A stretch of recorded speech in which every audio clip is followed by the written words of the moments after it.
el día del Señor. En estos tiempos de la iglesia había el problema grave de los falsos maestros. Los falsos maestros.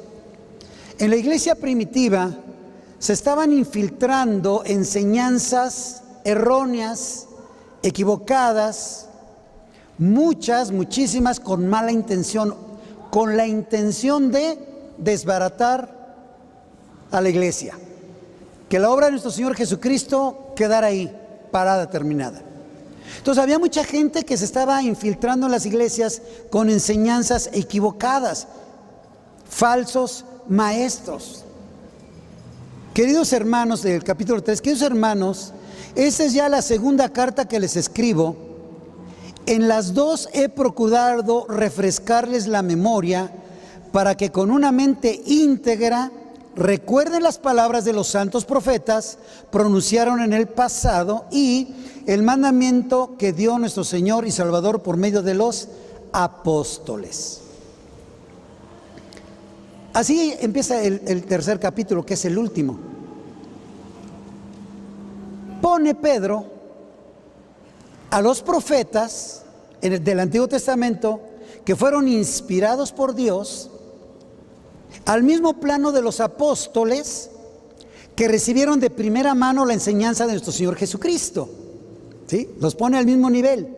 ¿Por qué? Porque en aquel tiempo podían decir, bueno, nosotros, todos los judíos, ¿verdad?, conocemos a los profetas, conocemos todo lo que hemos venido arrastrando por todo este tiempo, pero ¿y ustedes qué? ¿Este movimiento qué? Entonces por eso Pedro dice, ¿verdad?, que recuerden las palabras de los santos profetas.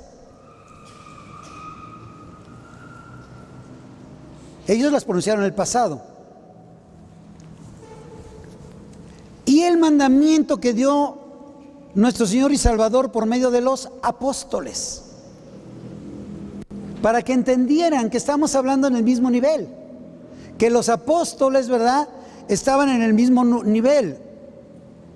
Pedro es uno de esos apóstoles, de manera que puede hablar con el conocimiento y la autoridad de un representante del grupo apostólico. O sea, con toda autoridad estoy hablando, con toda autoridad estoy hablando, podía decir, ¿verdad? Y así como los profetas les hicieron caso, pues a mí también. Y es que imagínense ellos, imagínense, toda su vida crecieron con esa enseñanza. De repente viene una enseñanza equivocada, según ellos. ¿Y qué dicen? Vamos a quitarla. Vamos a quitarla. Entonces empezaron a transgiversar, a meter enseñanzas equivocadas dentro de la iglesia. Aquí dice Pedro que necesitamos una mente íntegra. Una mente íntegra. Con una mente íntegra para poder recordar la palabra de Dios. Una mente íntegra para poder recordar las palabras de nuestro Señor Jesucristo. Ahí empieza. Ahí empieza. Ahora miren, si vamos al capítulo 1, segunda de Pedro 1, bueno, y versículo 2, dice que abunden en ustedes la gracia y la paz. Qué bonito empieza, ¿verdad? Que abunden en ustedes la gracia y la paz. ¡Wow! ¡Qué bendición! Pero, ¿qué dice? Por medio del conocimiento que tienen de Dios y de Jesucristo nuestro Señor. ¿Ok? Entonces, que abunde en ustedes la gracia y la paz. ¡Ah, qué felicidad! ¿Cómo va a abundar en nosotros la gracia y la paz? Va a ser por medio del conocimiento que tenemos de Dios, profetas, y de Jesucristo, apóstoles. ¿Ya vieron? Cómo aquí lo está manejando así también. Nos marca los dos niveles. Y al final, segunda de Pedro 3:18, Dice, más bien crezcan en la gracia y el conocimiento de nuestro Señor y Salvador Jesucristo. Así es de que esta carta, Pedro empieza diciendo que tenemos que crecer en el conocimiento de la palabra. Y termina diciendo lo mismo, más bien crezcan en el conocimiento.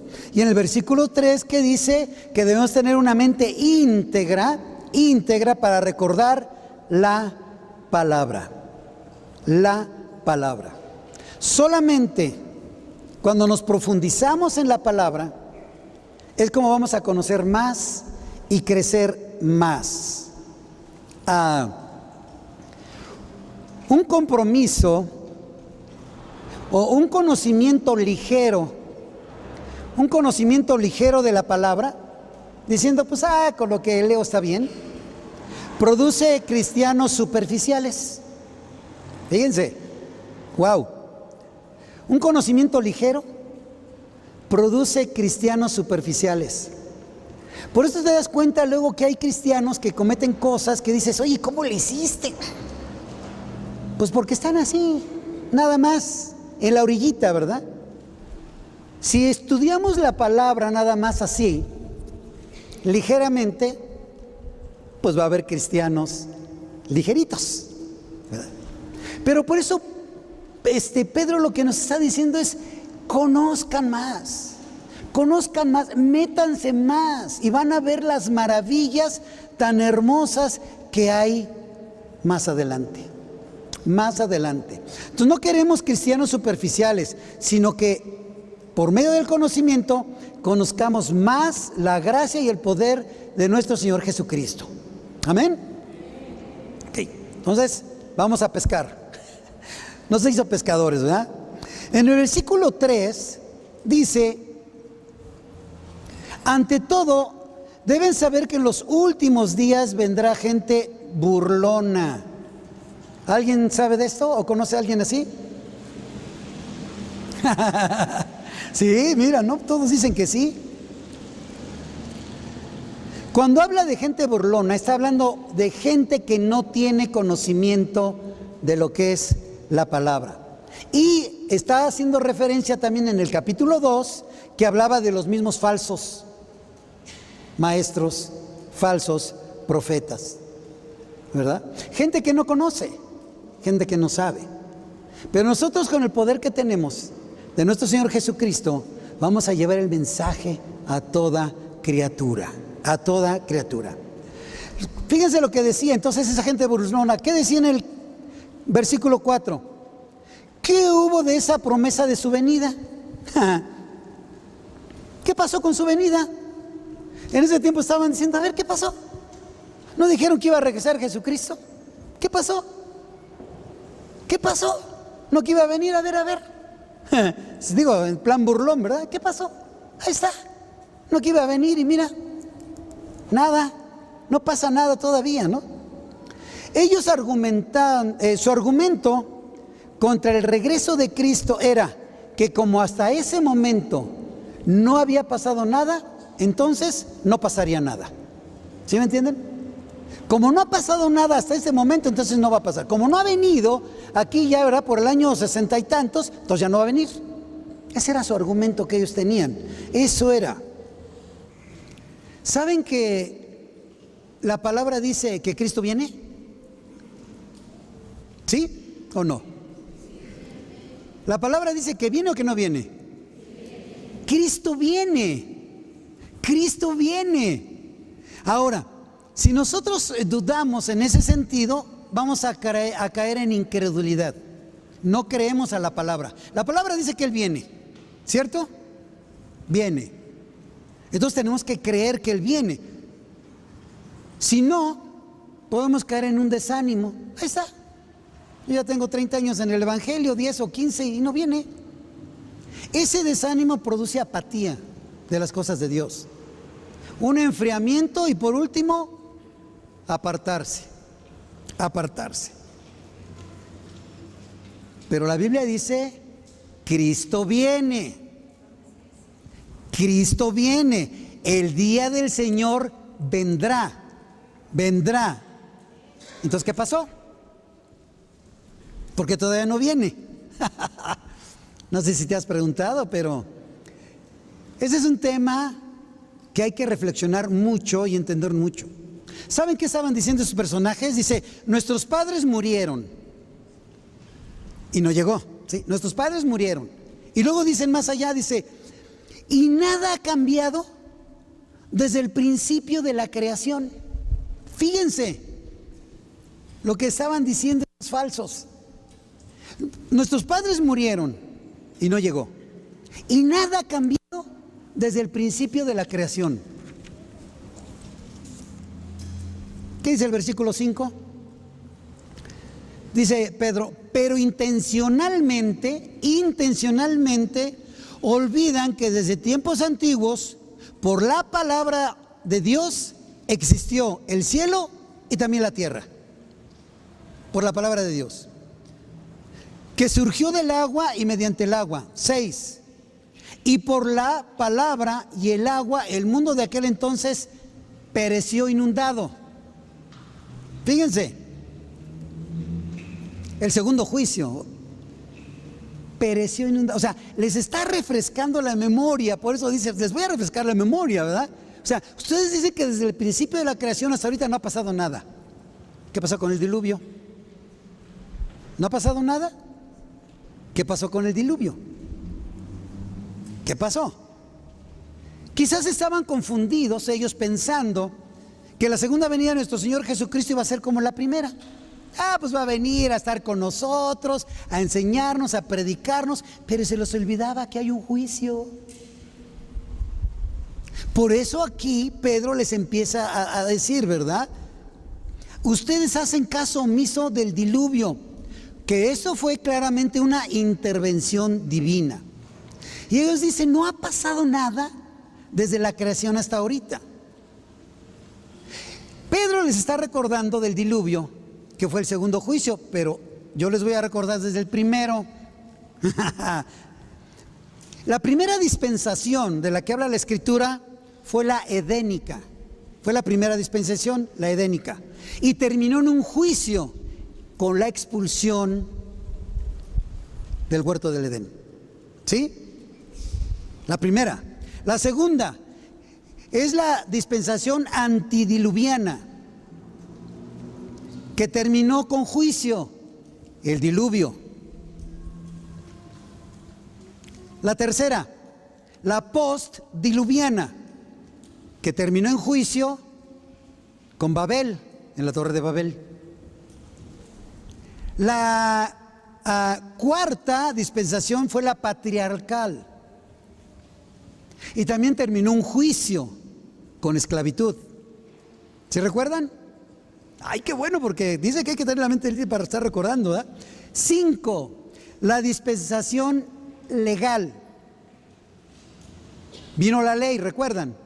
¿Sí? La quinta dispensación es la legal. ¿Y qué pasó? Termina en un juicio, el juicio del pecado en la cruz del Calvario. Sexta dispensación, que es la que vivimos hoy día, que es la de la gracia, también conocida como eclesiástica.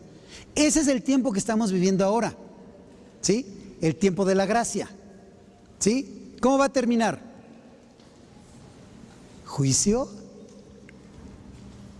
Va a terminar en un juicio con la revelación de nuestro Señor Jesucristo. Esto es el día del Señor. Entonces, si no te gusta mucho pensar en estas cosas, Pedro termina así su carta diciendo, ojo, ojo, ustedes que dicen que no va a pasar nada, que ahí nos la vamos pachangueando bien a todo dar, cuidado, cuidado.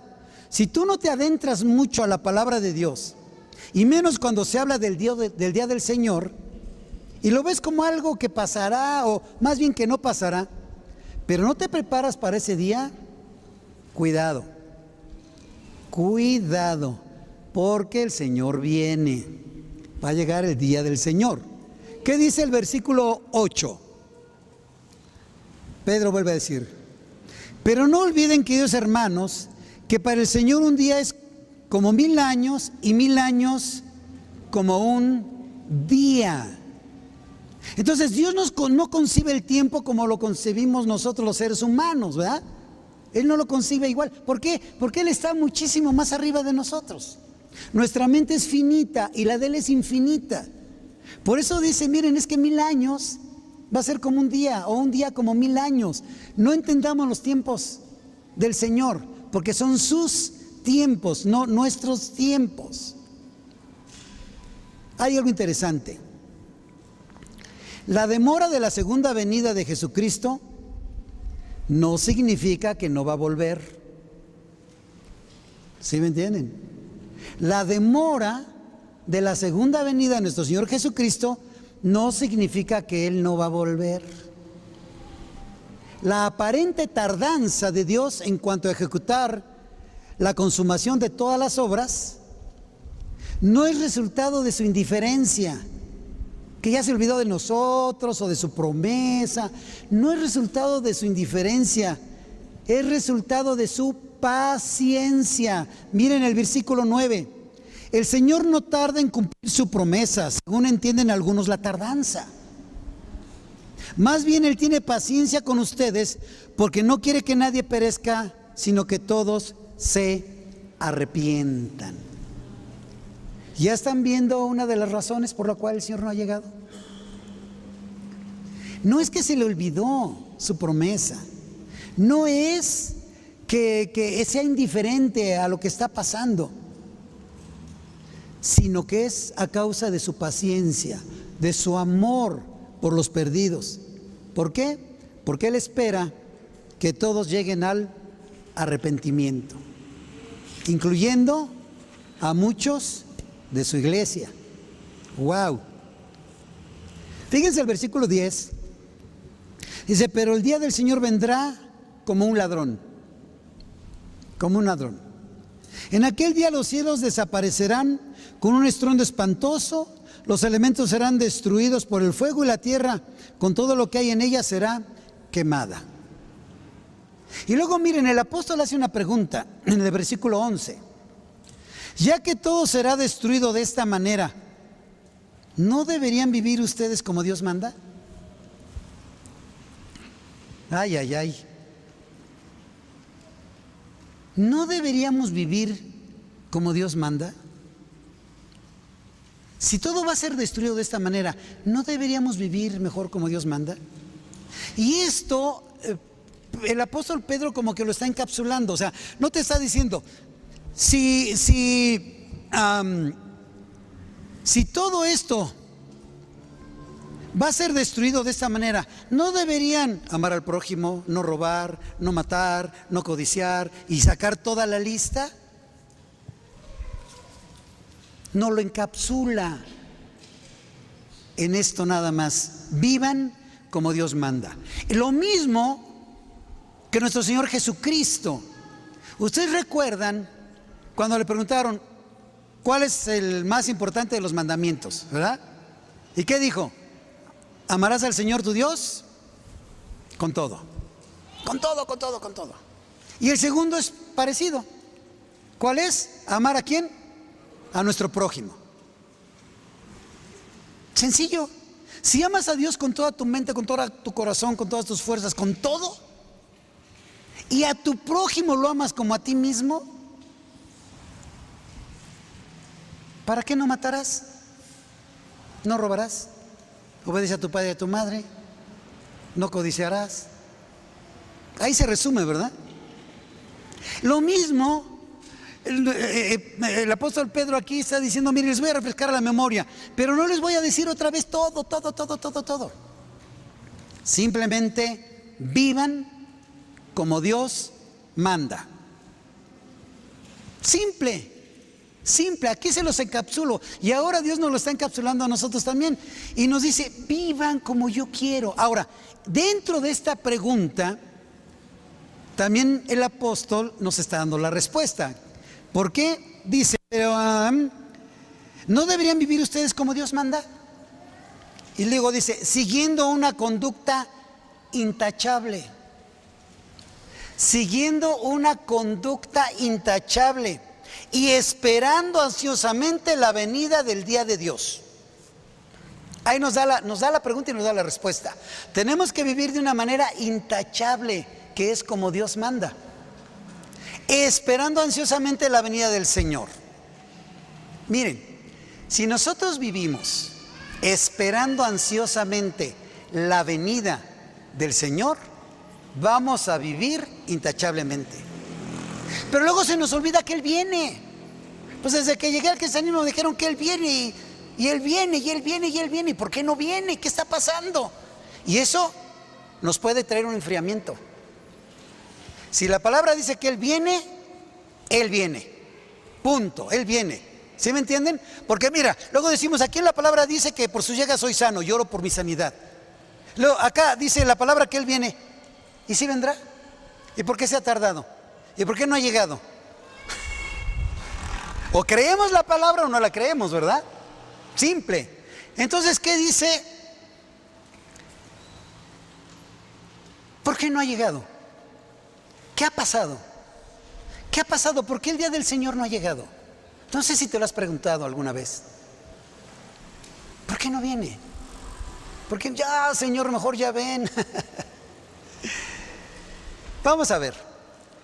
Vamos a cambiar así de libro. Segunda carta a Tesalonicenses. Un poquito para atrás.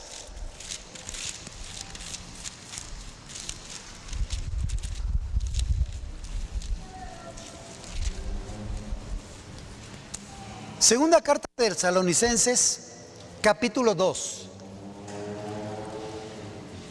Desde el versículo 1. Dice: ahora bien, hermanos, en cuanto a la venida de nuestro Señor Jesucristo, ¿ok? Ya nos está hablando del tema, ¿ok? En cuanto a la venida de nuestro Señor Jesucristo y a nuestra reunión con Él, les pedimos que no pierdan la cabeza.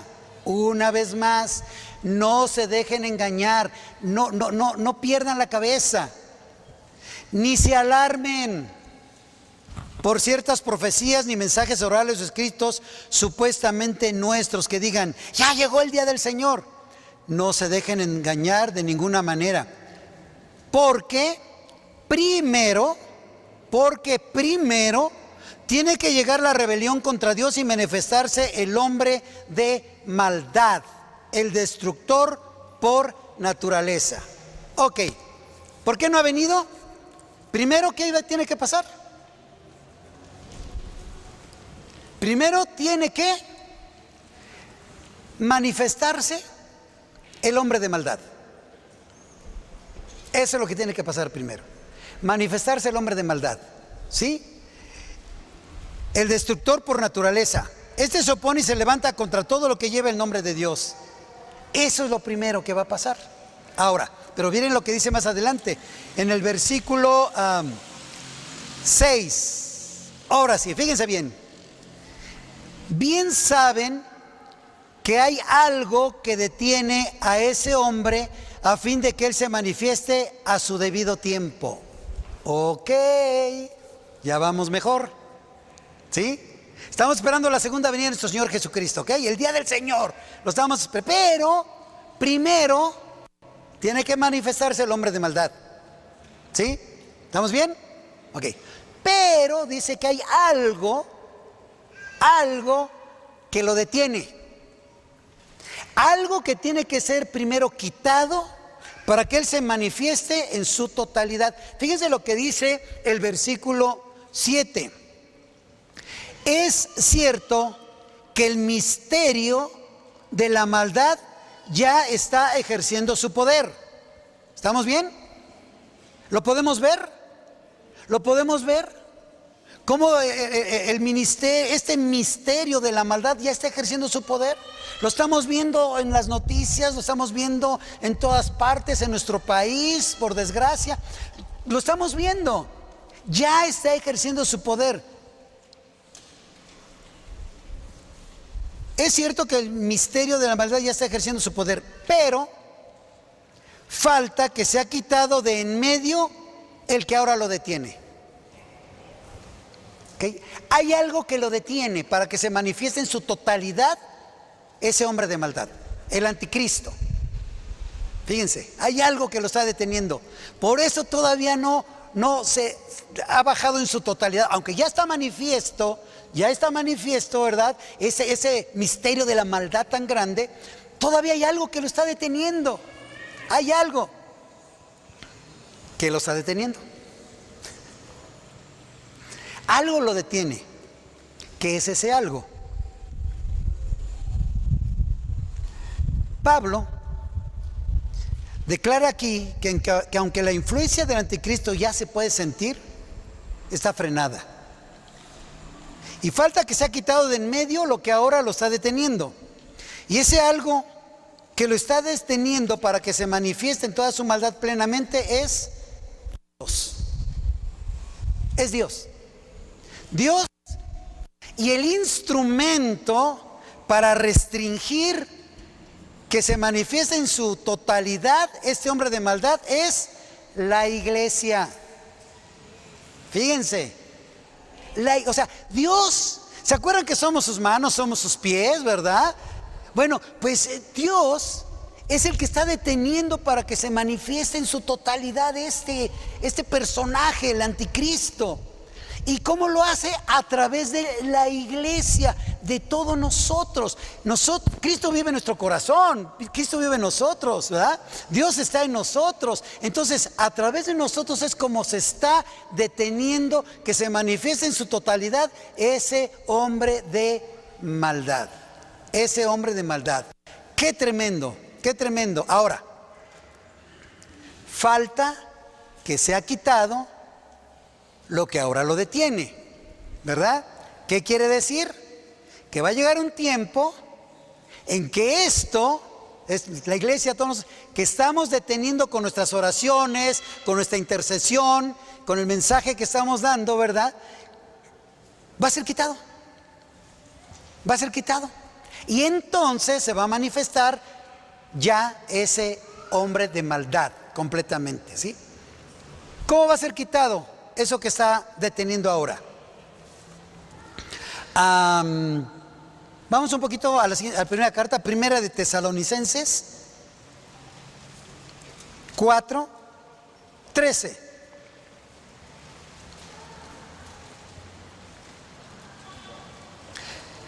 Dice: hermanos, no quiero que ignoren lo que va a pasar con los que ya han muerto, para que no se entristezcan como esos otros que no tienen esperanza. ¿Acaso no creemos que Jesús murió y resucitó? Así también Dios resucitará con Jesús a los que han muerto en unión con Él. Conforme a lo dicho por el Señor, afirmamos que nosotros, los que estamos vivos y hayamos quedado hasta la venida del Señor, de ninguna manera adelantaremos a los que hayan muerto. El Señor mismo descenderá del cielo con voz de mando, con voz de arcángel y con trompeta de Dios, y los muertos en Cristo resucitarán primero. Luego, los que estemos vivos, los que hayamos quedado, seremos arrebatados junto con ellos en las nubes para encontrarnos con el Señor en el aire. ¿A dónde vamos a ser arrebatados con ellos? Aquí dice, ¿en las qué? En las nubes. Para encontrarnos con el Señor, ¿en dónde? En el aire. No tenemos que confundir que es el arrebatamiento con la segunda venida. ¿Sí me entienden? Porque en la primera, que es el arrebatamiento, es cuando la iglesia va a ser quitada. Cuando la iglesia es quitada, lo que está deteniendo o frenando a ese hombre de maldad va a ser quitado. Dice aquí en la Escritura que nos vamos a ver con él en el aire, en las nubes, allá arriba. ¿Y saben qué pasa? Que a partir de ahí vienen las bodas del Cordero. Ahí es donde vamos a estar todos nosotros, en las bodas del Cordero con Él. ¡Qué felicidad!, ¿no? ¡Qué felicidad!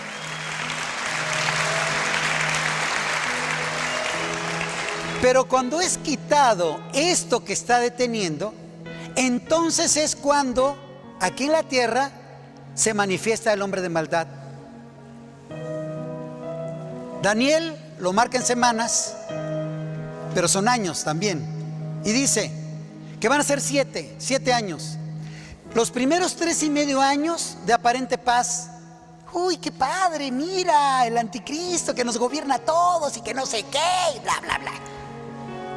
y 3 años y medio de la gran tribulación. La gran tribulación. 7 años. Mientras tanto nosotros disfrutando con el Señor en las bodas del Cordero. Pasando esos 7 años, entonces sí, viene nuestro Señor Jesucristo como Señor de señores y Rey de reyes, ¿verdad? Y entonces sí, pone pie en tierra, en lo que le llamamos la batalla del Armagedón. Viene para atar a Satanás por 1000 años. Pero ¿saben? Viene con un gran ejército, con un ejército enorme. ¿Saben quién es ese ejército? Nosotros somos los que venimos con Él. Nosotros.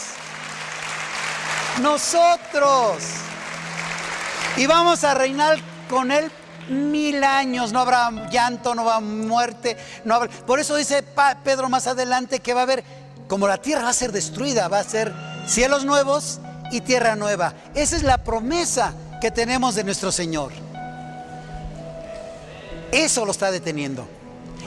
No sé si me entiendes, o como dicen en mi pueblo, no sé si me capiscas, pero mira, ¿sabes la importancia de tu vida en el cristianismo? Luego nos quedamos con que soy salvo y mi Señor y demás. Pero ¿sabes la importancia de que por ti, por mí, por todos nosotros y por todas las iglesias cristianas bíblicas del mundo se ha detenido el hombre de maldad? Se ha detenido por tu vida, por tus oraciones. Estamos orando por nuestro país, estamos orando por la paz, estamos orando para que se detenga. Pero va a llegar un día en que ya no se va a detener. ¿Por qué sabes que Dios está usando a ti y a mí y a las iglesias para detener al hombre de maldad ahorita? Él nos está usando. Él nos está usando. Porque dice la Escritura que el día del Señor va a llegar como un ladrón en la noche. O sea, en cualquier momento. ¿Sí? En cualquier momento. Y no es que ya se le olvidó, sino que Él tiene paciencia. ¿Para qué? Para que haya salvación. Fíjense. Leamos por favor, otra vez vamos a regresar a segunda carta de Pedro.